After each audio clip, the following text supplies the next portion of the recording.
Magandang araw po sa inyong lahat and welcome sa Usapang Tito Manny. Nakaitim na po ba ang lahat o walang nag-iitim sa inyo? Gusto ko lang pong bigyan ng reaction itong political campaign ad ni Senator Amy Marcos. Itim. Ano kaya ang itim doon? Yung budhi ni Amy Marcos? Hindi ko alam kung bakit wala ng kahihiyan itong si Amy Marcos. Talagang tinakwil niya na ang kanyang pamilya. Nagpa-endorso na siya kay Sara Duterte. And yet, nagpa-endorso pa siya sa kanyang nanay na si former First Lady Imelda Marcos. Alam kaya ni Ginang Imelda kung ano ang pinaggagawa ng kanyang anak? Nung una, sinabi naman daw ni Amy Marcos sa kanyang ina kung bakit siya tumiwalag sa alyansa. Pero I'm sure, hindi lahat kinuwento niya. Yun lang hindi sasama ang loob ng kanyang ina. Kunyari pa si Amy, nasa gitna lang siya. Independent siya. Pero, yan ba ang independent? Nandiyan ka na sa side ng PDP? Sino ang nag-endorso sa'yo? Si Robin Padilla? Si Sara Duterte? At anong kulay ninyo? Itim? Of all colors talaga? Itim? Ano tuloy ang reaction ng mga netizens, ng mga Pinoy? Itim ang budhi ni Amy Marcos. Bayaan nyo na si Sara Duterte. Matagal ng itim si Sara Duterte. Dinamay pa si Amy Marcos. Itim pa talaga. Yun talaga ang nakakagulat eh. Itim pa talaga ang kanilang piniling kulay. May mga nagko-comment nga eh. Advance naman kayo masyado. Nakaitim kayo kagad. Nagluluksa kayo kagad sa pagkatalo ni Amy Marcos. Ang isa sa kinaaliw ko, yung pati nanay niya, ginamit pa niya para i-endorso si Amy Marcos. Pero kung babasahin nyo, pumunta kayo sa social media, hanapin nyo yung video ni dating unang ginang at makikita nyo sa comment section, 8 out of 10 comments puro negative. Sunog na sunog si Amy Marcos sa comment section.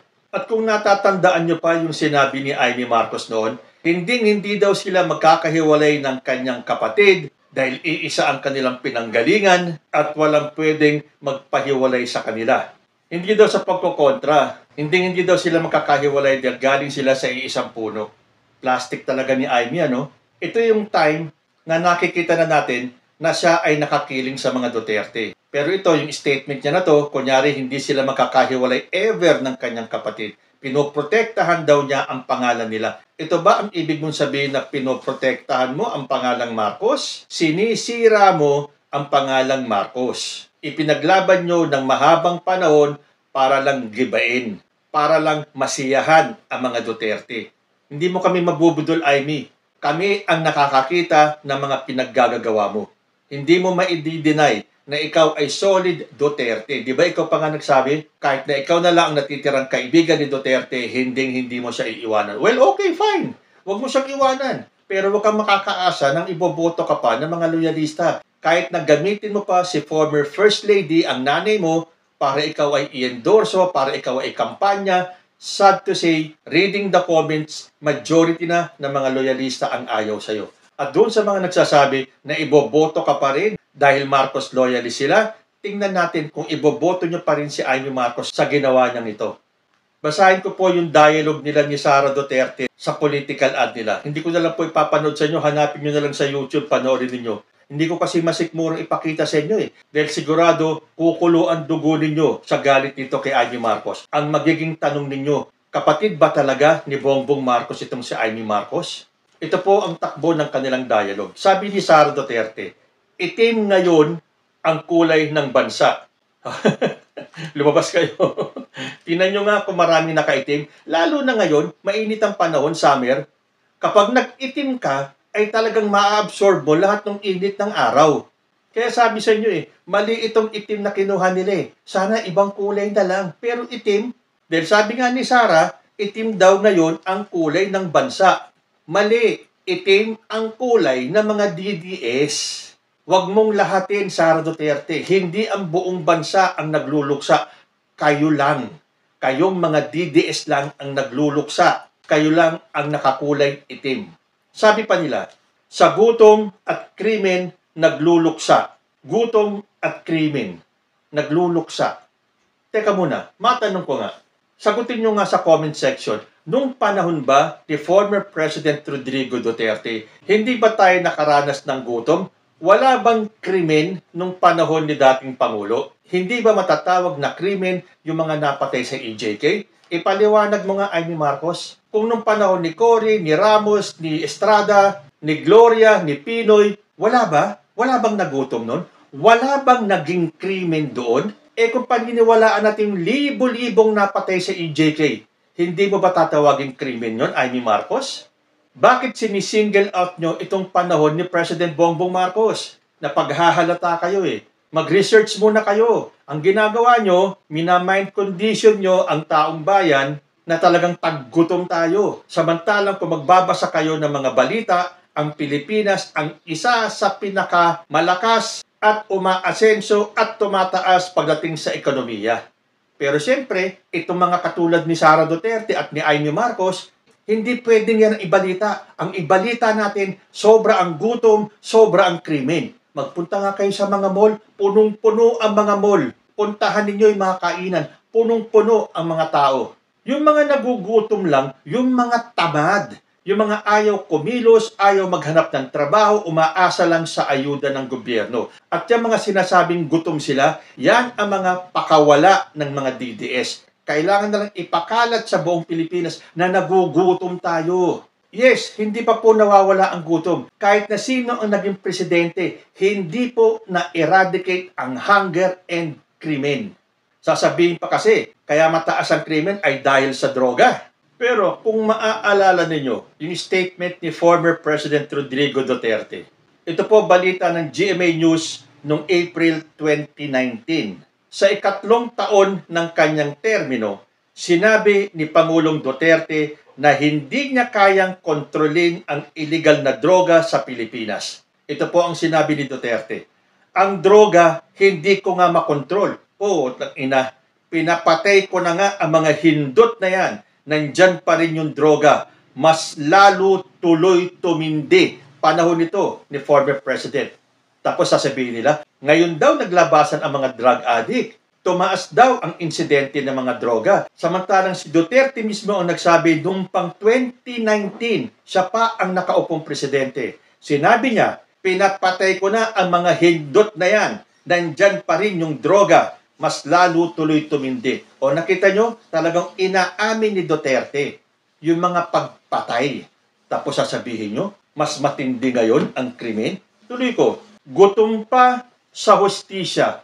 Sino ang gutom sa hustisya, Amy Marcos? Si Duterte? Paano yung mga naging biktima ng EJK? Nasaan ang hustisya nila? Isang tao lang yan sinasabihan nyo na walang hustisya. Yung mga naging biktima, ngayon pa lang makakatikim ng hustisya. At si Sara Duterte, asan ang hustisya sa confidential funds? Hindi niya maipaliwanag. Nasaan ang hustisya doon? Bago kayo magsalita ng hustisya, tingnan muna ninyo yung bakuran ninyo. Gutom pa sa hustisya, ang pinatutungkulan nyo lang naman na gutom sa hustisya ay si Duterte. Halatang halata kayo. Kahit na anong sabihin nyo sa script ninyo, tumatalbog lang sa inyong lahat.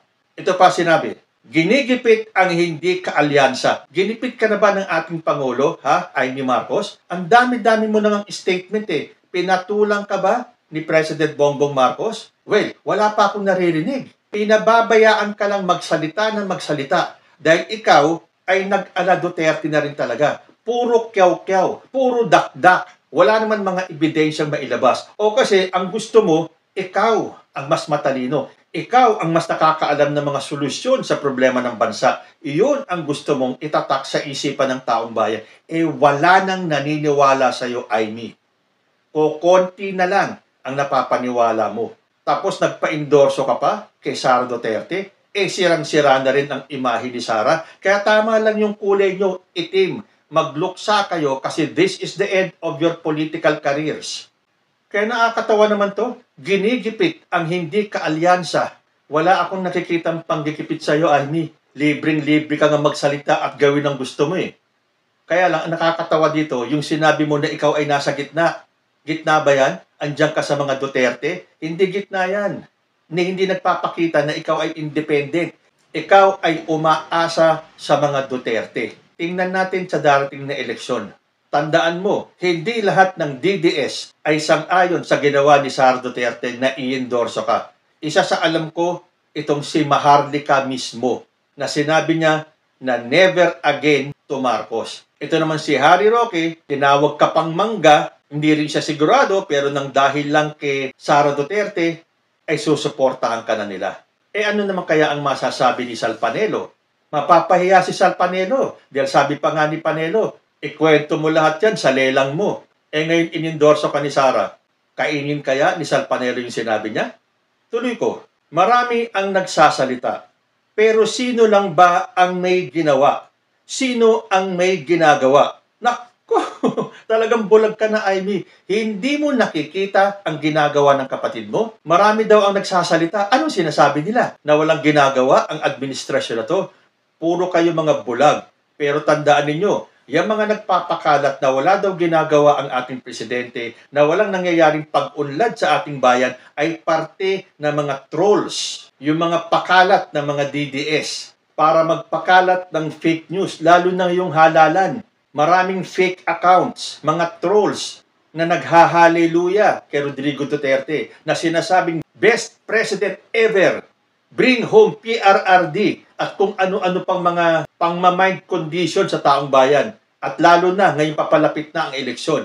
Puro fake news ang inilalabas nila. Sabi po dito sa Inquirer, Duterte praise Philippine election spin driven by fake accounts. A sophisticated network of fake social media accounts sprang to the impassioned defense of former Philippine President Rodrigo Duterte after he was sent to the International Criminal Court to face charges over his bloody drug war. Around a third of accounts discussing the arrest on the platform X, mostly praising Duterte and lambasting the court, were fake, according to research shared by Reuters by a tech firm that termed it a deliberate, organized campaign. Kahit na sa ibang bansa, dahil ito ay ginawa sa Bangkok, itong study na to, kahit na ang ibang bansa alam na ang mga DDS ang nagpapakalat ng fake news dito sa Pilipinas. So ito ngayon ang ginagawa nila. Ginagawa nila lahat para ibagsak ang gobyerno ni President Bongbong Marcos. At diyan naniniwala si Amy Marcos sa mga pinapakalat na fake news, at naniniwala si Amy Marcos na walang kasalanan si Duterte, na naniniwala si Amy Marcos that we have a stupid God.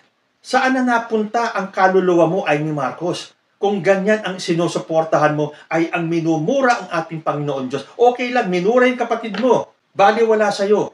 Sinabi sa'yo ni Sara Duterte, dahil napanood ko yung sinabi ni Sara na kinausap daw niya minsan si Senator Amy Marcos at sinabi niya na pupunta siya sa libingan, huhukayin niya ang bangkay ni Apo Lakay, isasaboy niya sa West Philippine Sea. Ang ibig sabihin nun, direktang sinabi ni Sara Duterte yan kay Amy Marcos mismo. Ano ang naging reaksyon ni Amy Marcos? Okay lang sa kanya kahit hukayin at bastusin ang labi ng kanyang ama. Basta wag lang magagalit si Sara at si Digong sa kanya. Mas matatanggap pa ni Amy Marcos na balahurain ang kanyang pamilya, wag lang siyang masira sa mga Duterte. Itong mga fake news na to, itong mga trolls na to, hanggang social media lang yan. Subukan lang ninyo na gumawa kayo ng isang wrong move tulad ng pagpapatawag ng people power. O nga pala, bakit hanggang ngayon ayaw nyo magpatawag ng people power? Dahil mapapahiya kayo? Diyan natin malalaman kung kaninong puwersa ang malakas, ang kulay pula o ang kulay itim. Sabi pa ni Amy, sino lang ba ang may ginawa? Sino ang may ginagawa? Huwag mong sabihin ikaw. Huwag mong sabihin si Sara Duterte. Ano na ba ang ginawa ni Sara Duterte? Yung mga anomalya sa DepEd, yung mga anomalya sa OVP na hindi niya maipaliwanag, ay hindi pala sa hindi maipaliwanag, ayaw ipaliwanag. Ikaw, ano na ba nagawa mo, Amy? Ang sirain ang kapatid mo? Tapos the nerve sabihin mong, sino lang ba ang may ginawa? Sino lang ba ang may ginagawa? Ang ginagawa ninyo ay sirain ang ating bansa. Tapos sabi nyo pa, itim ang kulay ng pakikiramay. Totoo yan. Kahit na saan naman Kapag may namatay, itim ang isusuot, pakikiramay. Teka muna, wala pa namang namamatay. Buhay pa naman si ex-President Duterte. Bakit naman nag-itim na kayo kagad? Ang morbid nyo naman. Para bang gusto nyo na may paglamayan? Sabi pa nila, itim ang kulay ng pakikiisa. ikaw lang, Aimee, ang nakiisa sa mga Duterte. So wag mong sabihin lahat o ang buong Pilipinas ay magsusuot ng itim para makiisa sa inyo. Tandaan mo, ikaw lang ang nakiisa sa mga Duterte. So ikaw lang ang magsuot ng itim. Oy, meron pa akong nabasang comment. Huwag kayong masyadong harsh kay Aimee Marcos. Kasi kung nakita ninyo yung suot ni Aimee Marcos doon sa campaign ad, para daw siyang miyembro ng Aegis. Nung tinignan ko nga yung mga costume ng mga Aegis, oo nga no, magpapakita sila na sila ay nagluluksa. Pero ang suot-suot ni Aimee, ay ewan ko na lang. Sabi pa ni Aimee, itim, ilaban ang tama, itama ang mali. Ano ang tamang ilalaban ninyo, Aimee Marcos? Yung mga nagawang krimen ng EJK? O yung pinadala si Digong sa ICC? Anong tama ang ipaglalaban mo? Gusto mong ipakita na nagkamali ang gobyerno sa ginawa nilang pagdala kay Digong sa ICC? Sabi mo pa, itama ang mali. Tama ito. Itama ninyo ang mali. Nagkamali si Digong. Yun ang dapat itama. Halatang halata, Aimee Marcos, kahit na ano pa ang sabihin mo, itong political campaign ad mo ay para sa personal mo lang kapakanan. Ikaw at ang mga pro-Duterte. Kaya ito ang pinaglalaban ninyo dahil gusto nyong iuwi si Digong sa Pilipinas. Tingnan natin kung magagawa nyo. Ayun nga pala ang sabi ng mga DDS, iuwi mo daw muna, Aimee, si Digong sa Pilipinas at baka sakaling iboto kanila. So sa bandang huli, sabi ni Sara Duterte, iboto si Senator Aimee. Matanong ko nga kayo, iboboto nyo nga ba si Aimee Marcos? Magkukulay itim ba ang Pilipinas? Comment lang po down below and I will see you in my next video. Diyos ti Agnina.